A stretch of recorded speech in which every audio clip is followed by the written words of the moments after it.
Hey, Husker fans, welcome back to the Husker Big Red YouTube channel. I'm Chris Peterson, and joining me as always is Danny Gillette. And we're back here for another episode. I know it's been a couple of days. We missed our episode on Monday, had some technical difficulties and some other things come up in life, but we're back, and it's National Signing Day, which should be a big day for the Huskers. We have a decommitment to talk about and also a really big basketball game. Before we get to all that, please make sure to like and subscribe. It definitely helps us out, helps other people find our content, and we definitely appreciate it. Danny, how you doing this morning, man?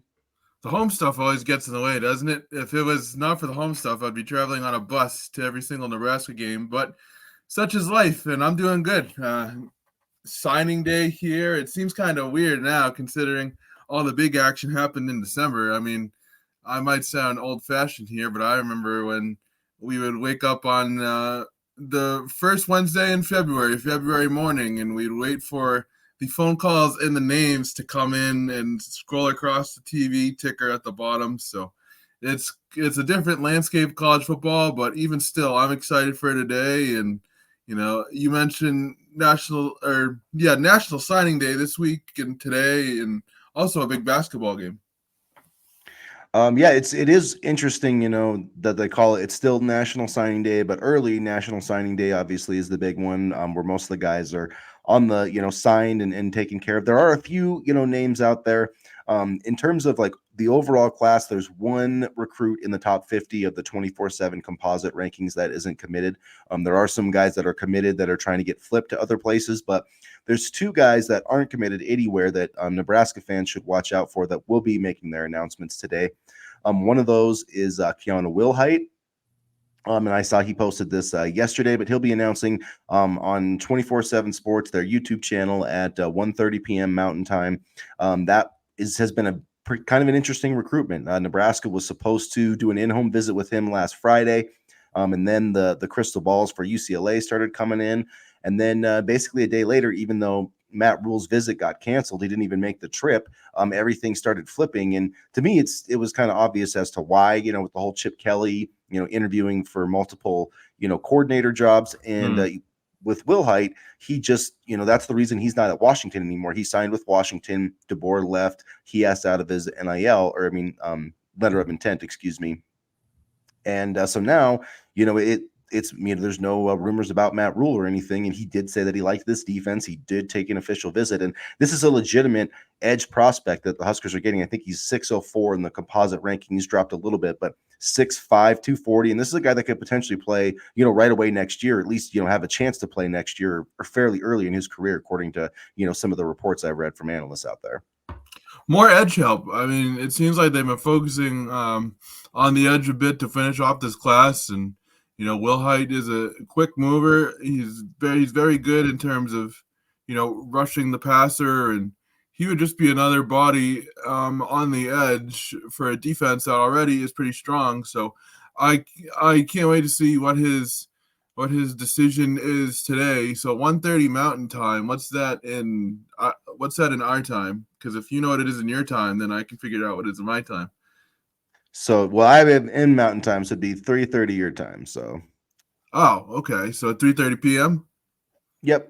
Gotcha. Okay. I was thinking like a Preston Tamua type deal where I stayed up till 1 a.m. waiting for his commitment. So I'm glad I won't have to do that. But I mean, I'm excited about the prospects of landing him. I mean, it just seems like this coaching staff continues to recruit. No matter how many bodies they have, no matter how many names, they're always still working, always working to close the deal. And I think that's indicative of the habits of the staff in general. They want to get as many impact players as they can, and Wilhite certainly fits the bill. I mean, like I just said, any more edge help is always welcome. Yeah, for sure. Especially because that was kind of one position where they didn't really nab any. I mean, they did get Jordan Ochoa, but he's nothing against him. He's just a lower ranked guy. So I mean, it's not a position where they really landed a ton of players, or probably as many as they wanted to. During the 2024 class, and so this is a really nice get late. And then there's another name out there. Kamir Prescott, who he was a safety, 6'1". I think he's 6'1". I'll have to double check his height, weight, stuff. But he did take an official visit for Nebraska, and this is a guy that they very much did want. He committed to Wisconsin. This was one of those guys that visited Nebraska and then committed to Wisconsin. I think he visited Wisconsin right after and committed there. Nobody really knows exactly why he did sign. He decommitted in December. There's rumors that maybe there was some academic issue trying to get into Wisconsin. That was from Sean Callahan, but that was he didn't say anything like 100% on that. That would make sense, but either way, Nebraska, in there to swoop in. It sounds like this would be another, kind of preferred walk-on deal, NIL type thing, scholarship in waiting, kind of like Xander, or Xavier Rugeroli. Is Xander, right? Is it Xander? Yep. So at any rate, that's another great move for Nebraska. I mean, because regardless of whether you're using a scholarship or not, you would be getting two guys on signing day if you're able to sign both of these guys, Will Height and Prescott, who are ranked in the top 723 overall of the 24/7 composite ranking. So in terms of 3 stars, those are fairly highly rated players, and both guys that could definitely be contributors here at Nebraska. And as a junior, he was a defensive contributor in 2022. He had 35 tackles and 6 pass breakups, 4 interceptions, 4 quarterback hits in 10 games. Committed to Wisconsin officially on April 27th. Nebraska actually made his top 5 before he made his decision. So this was a guy that Nebraska's kind of had their eye on throughout his recruitment. And, now he has a chance to sign with the Huskers here. I mean, he's very quick, very athletic. He's an active player. His pursuit angles are very good. His instincts as far as reacting to a play are very good. He can also, come down and, get a sack if need be. So when you talk about a positionless defense like Nebraska football likes to use, I mean, Prescott certainly fits the bill. This isn't just a, hey, let's see if we can get a name to get a name. I could definitely see where Prescott fits in this defense. And, he's just, as the kids say, he's a dog. He plays so hard. And, I think he would really be a good addition to, this class. And, you can never have too many bodies defensively. And we saw how much, for example, Tony White rotated personnel last year whenever guys needed a breather. So, the more personnel on defense, in my opinion, the better, because, the personnel rotations in particular helped keep the defense fresh. And I think that was a big part of their success in 2023. Yeah, and it does look like Keith Williams, who's the, works in the recruiting department for Nebraska, is tweeting out fireworks. So it does seem like they've got. So to me, they probably got some signatures, coming in, because it's you can actually send in your signature. So hopefully they'll get signatures from Prescott and Will Height this morning, and then they can make their announcements later today. But all the crystal balls and projections have them getting both of those guys. So you can never say never in recruiting, but it does seem like they're going to get both. That would put them at 31 total. They have I think a top 25 class in the composite rankings. I know Steve Wiltfong just tweeted that they're number 18 in the 24/7 sports rankings, and that's before they add these other 2 guys, which probably won't affect their team ranking too much, because when you have 29 players, it's not the weighting goes down the more you get, but really at the end of the day, it does not matter, because just adding more talent and a really successful recruiting class, from start to finish for Matt Rule. I mean, I think they hit every position, outside of running back, now that they've, added more edge help, more help in the secondary. The offensive line haul was great. So, if I'm giving this recruiting class a grade, which we didn't talk about doing, but I would have to say you have to give Matt Rule an A for this class. Yeah, especially coming off a 5-7 season with no real plan at quarterback. I mean, they saw the needs and they went out and they addressed them quickly, starting with Dylan Raiola. I mean, starting, 3 days after the season with Grant Ricks. I mean, they knew what they needed to do to, try to be a better football program, and they went out and did it. They did not waste time, and they also managed to get some depth pieces, in the process for this class. So I would definitely give this class an A. I think they did a good job in the transfer portal of not making the class entirely, obviously, off of transfer portal kids, but a guy like Dante Dowdell, they need a running back, veteran wide receiver help in Jamal Banks and Isaiah Nayor. I mean, I have to give this class an A because I feel like they covered all the bases here. And again, it's impressive what they were able to do after a 5-7 season last year. Yeah, it definitely is. And then on another topic, CJ Simon, a Nebraska commitment in the 2025 class, announced his decommitment last night. So, just want to kind of get your thoughts on that. What were your initial reactions on that one? I like Simon. He's a good athlete. I'm not going to badmouth him because he decommitted from Nebraska. He has a lot of speed. I remember he was recruited by Garrett McGuire, and usually with Matt Rule and these decommitments, it means another guy will be either coming in short order or they have their eyes on another guy. So I'm sure the spot will be filled, and I wish CJ the best. I know he's a very talented player, a very talented wide receiver, and so. I'm not too overly concerned because it looks like Nebraska is making good progress in the 2025 class, but I do wish him the best. And he's a very talented kid, so he'll find somewhere he can play. Yeah, it's it was a kind of an early commitment, and it just seems like Nebraska has a lot of has a lot of guys on the wide receiver board. We've talked about that with Cortez Mills and some of these other guys out there. So and I don't think that they're going to have a ton of spots there. They took a bunch of receivers in the last two classes. So I mean, at some point the roster limits or numbers, that is a reality. And he's a talented kid out of Oklahoma. He's ranked 690th. So, I mean, he is fairly highly ranked, but, we'll just have to see how it goes. I don't think it's too, huge of a loss for Nebraska, though. No, but I definitely think he's a good player. And, it's going to be interesting to see some of the other wide receivers that they try to land. You mentioned Mills and mentioned the kid from Missouri whose name I always forget, but he's talented too. I can picture him running down the field right now. And so, they have a lot of there's always multiple things, going on behind the scenes of this coaching staff. They're always working, and as we just talked about for this class, they're always working, and I feel like they have a good handle on the 2025 class right now, and I'll be interested to see who else they add. Yeah, and I think I wouldn't expect a ton of moves like anytime soon or anything. I think like we've talked about, they're going to try to set up for a big junior day in March. I think that's going to be their big their not a junior day, but for their spring game. I think that's going to be the big focus.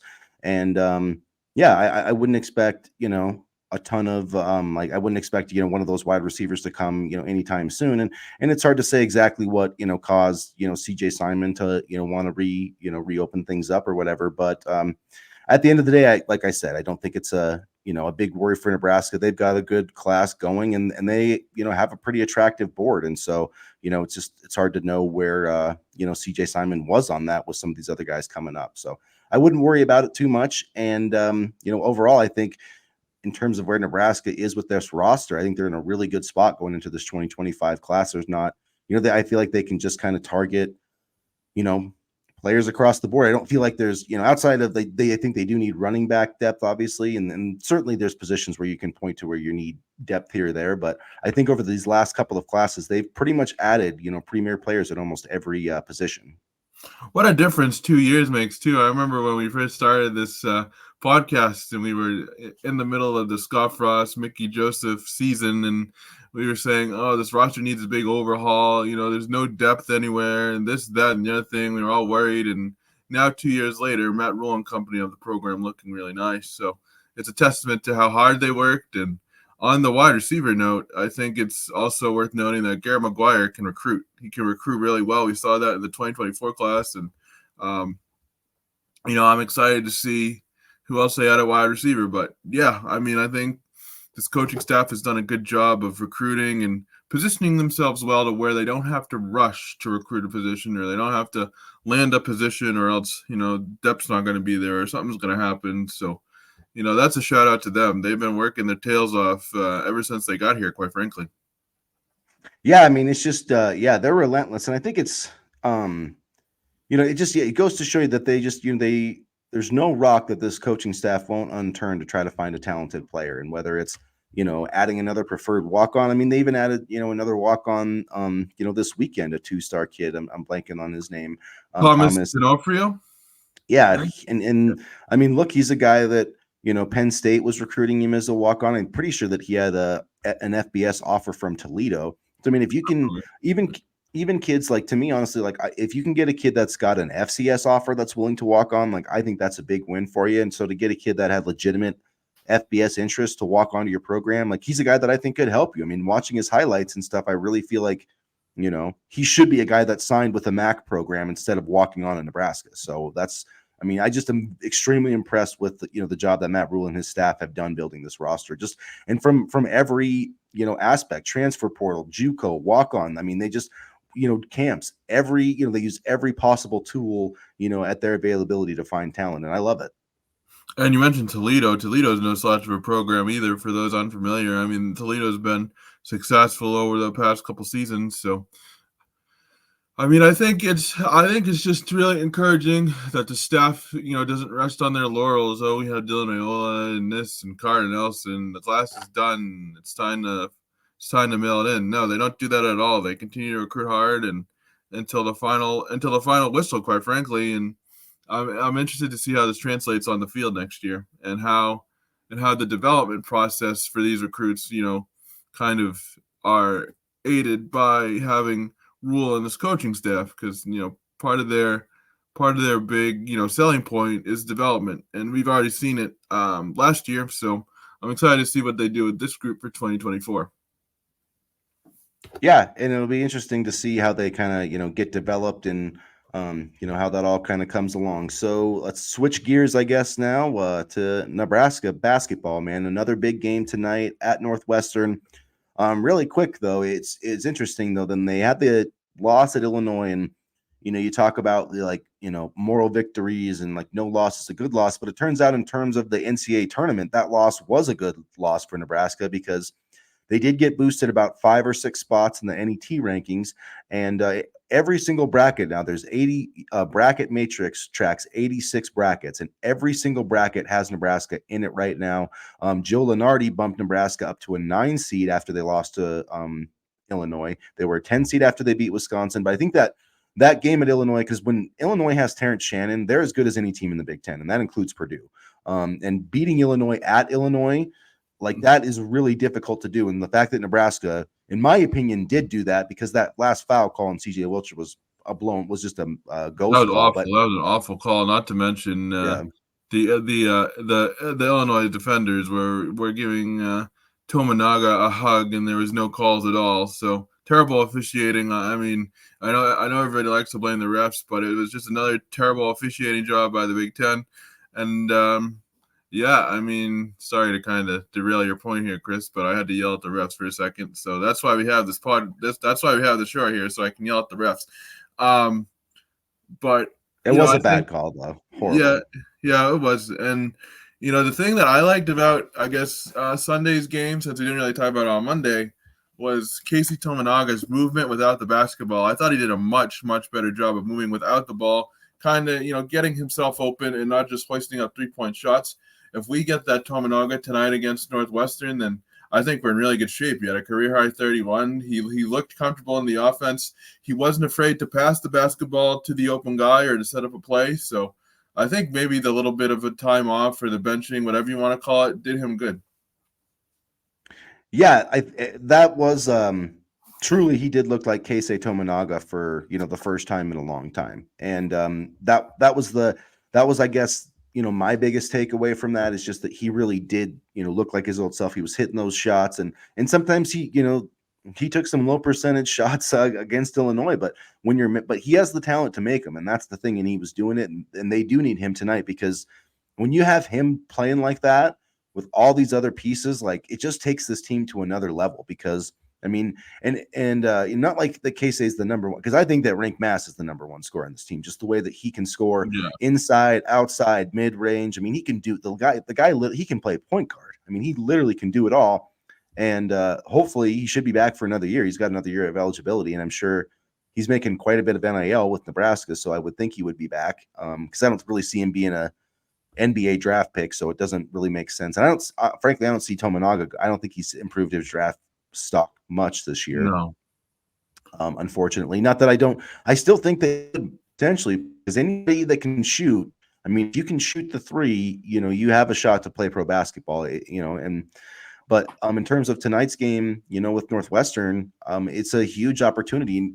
They're Nebraska's 6-6 right now. And the other thing is, forget the NCAA tournament. They have a very realistic chance of getting that top 4 seed, for the Big Ten tournaments. So, I mean, and that gives you a double bye into the quarterfinals, which, and the way I look at it is if you finish in the top 4 in this conference, like you're definitely going to make the tournament. So, like that's my focus. And I think if they can do that, if they get a win tonight, I feel really good about their chances of getting, one of those spots, because the next 7 games you get to play Michigan twice, you play Rutgers, I think, at home. And then you play like Minnesota, Indiana, Ohio State, which are tough teams. I'm not saying they're not tough teams, but there's nobody down the stretch you don't have to play Purdue, you don't have to play Wisconsin, you don't have to play at Iowa. You miss some of those really tough games. So I like how this back part of the schedule shapes up if they can get a win tonight.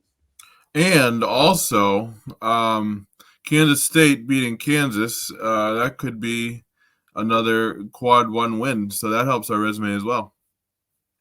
Yeah, they didn't move up quite high enough to be a quad 1 victory, but they've got a lot of good opportunities down the road too. So that definitely helps, and I think that shows again how impressive it is to go and beat a team like Kansas State on the road. And Kansas wasn't able to do that, and they could be the national champion this year. So this Nebraska team, I think, when they play their best, they really can play with anybody. We've seen that, with not just Purdue and Wisconsin at home, but to me, that loss, even though they lost to Illinois, that was their best. The best they've played. If that game was at the Vault, if they played Illinois at the Vault, they'd have won by 10. Yeah, and you talk about the relatively quick turnaround from Thursday to Sunday too, after emotional victory against Wisconsin, to go on the road and give Illinois a challenge. I mean, we've talked about the road woes all year, but Sunday I thought they held their own very well. And I know nobody likes more victories, but I'd be willing to chalk that one up as one, because I thought they did really well. And I think seeing Tominaga get back to form, and even Jamarcus Lawrence kind of found his groove a little bit, so that was good to see too. And Northwestern last time we played them wasn't an easy game at all. I mean, Tominaga hit the go-ahead 3-pointer to kind of pad the lead a little bit, but they gave us a challenge, so I'm interested to see what happens tonight. And I think this is going to be a little bit of a different matchup, because Nebraska, they didn't have Bo Buie last time. So it's going to be, for Nebraska especially, it's going to be more of a challenge. Brooks Barzinger or whatever went off for 24 points, so they didn't miss, Bo Buie that much. So, but yeah, we'll see exactly how things kind of go. Buie played 44 minutes in their overtime loss just recently. So he's going to be starting tonight. Northwestern is also a team that, needs tournament wins. I mean, they're kind of on that bubble. I think they're 15-7 overall. But yeah, that last game was close. Tominaga did hit the 3 to, kind of give us the win at the end. And yeah, it's going to be a battle. Chris Collins always has his teams, very well prepared. They don't make it easy. And I think it's going to come down really for Nebraska. It's, can you limit teams at the 3-point line, which they did a better job of Saturday or Sunday, but I mean, if we're going to be honest, Illinois missed a lot of open threes too. I mean, they missed a lot of shots that I would say that they tend to make, 3-point wise. So that's still a concern of mine, is the open threes. And then the turnovers. Nebraska did a better job at that. They did. And of course, the rebound, the offense, they did a good job in the first half of offensive rebounds, limiting Illinois to 4. And then they gave up 11 in the second half, which, I mean, if they don't do that, they win the game right there. So it's kind of it's interesting, because I write, the 3 keys in a prediction for, every game at HuskerBigRed.com. And a lot of them are, hit threes, don't turn the ball over, and don't get killed on the boards. But that's what Nebraska's kind of turned into, because their defense has been better the past few games, though. I will give the guys a lot of credit for that, because they just were disastrous against Maryland. And they did a pretty good job on Sunday against Illinois. And I mean, some of the Illinois shots they hit were just tough. I mean, Shannon was absolutely that's true too. On fire. Shannon was annoying on Sunday, but I think it just goes to show that anybody can beat you in the Big Ten on any given night, and this is my favorite basketball conference to watch for that reason. And Northwestern's not going to be easy at all. This isn't going to be a pushover kind of relaxing road game. It's going to be a challenge, and it'll be interesting to see if the Huskers are up for it. And you mentioned Bo Bowie coming back. I mean, that's going to be a big boost for the Wildcats. So it'll be interesting to see how Nebraska does defensively with that.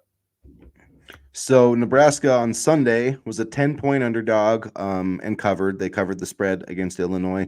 Tonight they're a 5.5-point underdog against Northwestern. So that tells you how kind of difficult that this game, could be. Just it's hard to win on the road on the Big Ten. So I guess my message is like if Nebraska doesn't have the greatest showing tonight, don't panic. It doesn't mean that they're not going to make the NCAA tournament.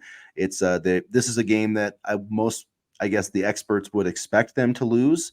But in terms of like NET rankings and stuff like that, which is a tool that the selection committee uses, margin of victory very much does matter. So losing by 5 points and 20 points is a very big difference. So you do need to play well, which is why and that shows in Illinois they played well, and regardless of the win or loss result, that showed that moved them up in the rankings. So I think they could have a similar performance tonight. And then what's nice is they back this up with 3 out of 4 games at home. So you've got Michigan coming to Nebraska on I believe that's Saturday the 10th. And they haven't had a great year. So man, they're terrible. And they're not going to have Doug. They're not going to have their point guard for that game. Or I could be wrong. They did this really weird thing with their starting point guard where he got suspended for 6 games, but they're away games because of academics. So I think he's going to be out for this game. And then they host Penn State. Then they play at Indiana, a team they beat at home. And then they host Minnesota, then at Ohio State, home against Rutgers, and at Michigan. So, I mean, really, that's a favorable stretch. Yeah. So, but I mean, if you win this game tonight and then all of a sudden you're 7-6 in the Big Ten with that stretch, I mean, I could see them getting to 11 or 12 wins, but they got to win tonight. And I feel like they just need to win one of these road games. Like, I don't want to see them go 10-10 and like, win the last 4 at home and lose the last 4 on the road and just kind of have that like lingering, well, they couldn't win a conference road game. I just think they need to do that at some point. They do. And I feel like this past Sunday was a good chance, but such is life. And tonight's gonna be a big one. And it'll be a good kind of test to see if Nebraska can withstand these tough games. Talk about the win on Thursday, the close loss on Sunday. Now tonight, I mean, fatigue must be piling up too with the players and the coaching staff. So it's not going to be an easy game by any means. Yeah, 3 games in 6 days, all against NCAA tournament caliber teams. So it's not gonna be easy. So that's why I'm not gonna be surprised. I'm not gonna be shocked if they lose this game. But No.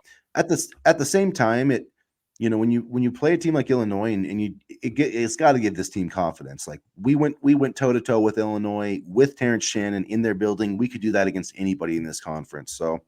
We'll see how it looks tonight, man. I don't think anybody expected the Huskers to come out and play like they did, on Sunday. So we'll see what they bring tonight. But it's been fun to watch either way.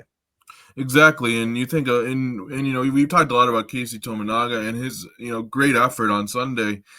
Bryce Williams and C.J. Wilcher have been 2 players that have really kind of stepped up here during the stretch. So I think Nebraska's going to need secondary scoring from them tonight. Wilcher's been doing a tremendous job in the bench role, and he's really been able to provide that spark.